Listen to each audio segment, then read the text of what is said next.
Hello to my fellow history lovers. This is part two of the French Revolution. And as I explained in part one, the reason I'm talking about it is I've been reading this John Adams book and I'm reading it for a future Cape Westgard adventure. But I realized very much that the French Revolution, even though it happens subsequent to the American Revolution, will impact how our government will be formed and changes that will be made.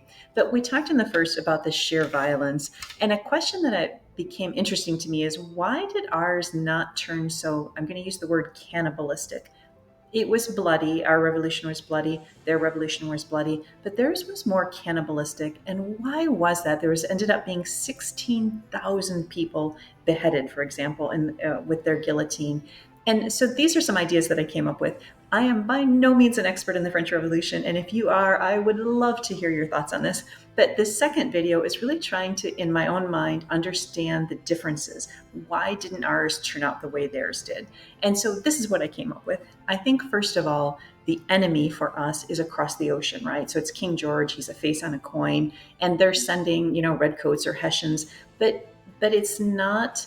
And juxtapose that within France, they are literally, the king is there. It's not, they're not a colony, it is their king. And they're turning on their clergy, on their aristocracy, on their monarchy right there and then. The second difference, I think, is the French are desperate, right? They are starving. So this revolution comes from desperation, whereas just straight out economically, the colonists are doing pretty well, actually. So they are, I would say, frustrated with their rights, but they're not in a deep state of despair. And I think that has to have an impact as well.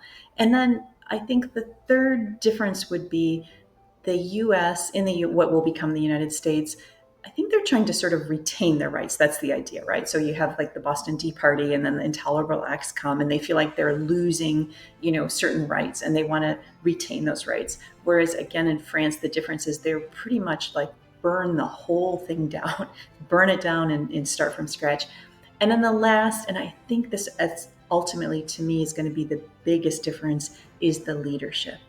We got Washington, they got Robespierre, and that is totally different ideologies from revolutionary leaders. And we'll talk about that in the next video. But thank you for letting me share. And if you find yourself thinking, there's a lot of interesting questions to think about in history, well, consider reading Cape Westgard, The Second Battle of Saratoga, which is available for a brief time, well, actually, honestly, till the end of August, for download via BookFunnel, and the link is in the description below.